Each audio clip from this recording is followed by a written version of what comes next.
Go on, let's see. Hello, That's brilliant. Yes, I know. Hello and welcome to today's devotion. Incredible. Well done, well done. Second place. Yeah. Okay. Hello, welcome to today's devotional. And whack! Yes, that was good. guys, please, I love you so much. I'm gonna have to ask you to leave. Thank you, Lord.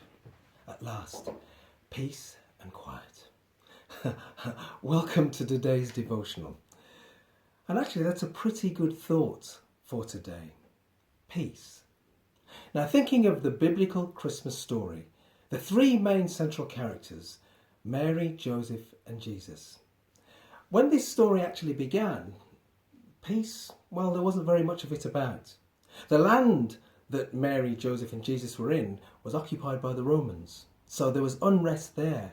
And then even the very beginning of the Christmas story, when Mary was told she was going to have a baby without knowing a man, and that was told to her by an angel. I mean, actually, she probably didn't feel very peaceful about that, initially anyway. And then Joseph, he was told his wife was having a baby that wasn't his. Gosh, the social implications, the embarrassment, the shame.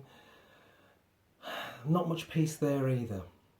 But God had a hand in all of this. And then, of course, there's the baby Jesus. The circumstances of his birth weren't particularly peaceful. Mary and Joseph had to make a long journey, and he was born in a stable, which we have this lovely cosy thought of today. But actually, realistically, that really wasn't very nice. Smelly animals, it was dirty. But what's really interesting is long before Jesus was actually born, in Isaiah chapter 9, we're told one of his many wonderful, glorious names is the Prince of Peace.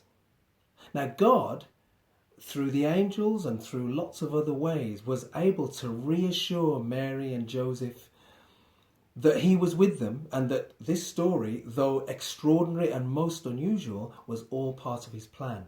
And so they were able to be at peace in the midst of some really troubling circumstances.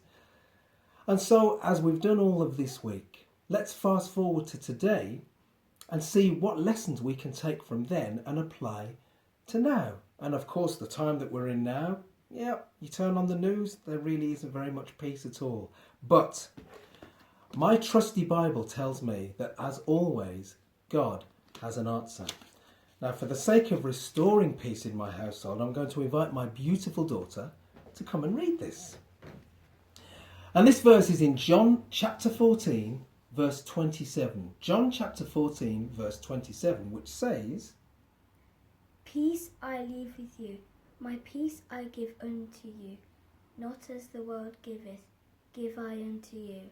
Let not your heart be troubled, neither let it be afraid. Beautifully read. It is. So that there, God is telling us that he's giving us peace. He's left peace with us. Now, the thing I really love about this verse is that actually God has already given us peace. He says here, peace I leave with you. My peace I give unto you. So when we're praying for peace or looking for peace, actually God's already given it to us. He's already given us peace. So we just need to inhabit it. It's like having a phone or something that's used with where it needs power. We can have it, but if it's not turned on, it's no good to us. We already have God's peace in us. And the other amazing thing with peace is that, looking at the original Greek, the word peace there means so much more than peace and quiet. It means prosperity. It means rest. It actually means to set oneself as one used to be. So we actually, when God sends his peace to us, we are reset to our natural state. And that peace we can have and enjoy in the middle of whatever is going on around us. In fact, one of the other lessons we looked at, we talked about the fruit of the Spirit, and peace is one of the fruit of the Spirit. There's a lovely, lovely saying which we often see outside churches, and it's this: no God, no peace. No God, no peace.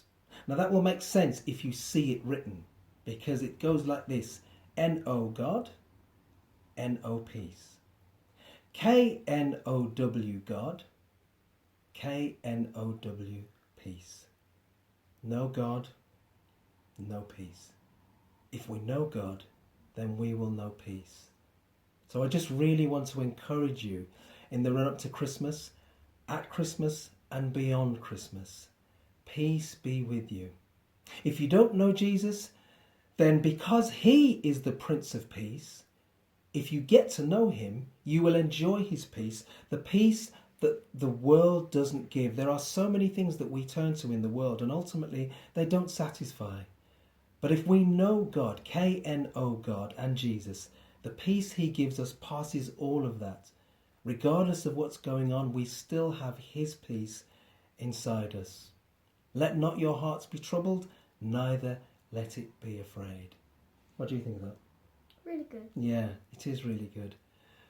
God bless you. Peace. Peace.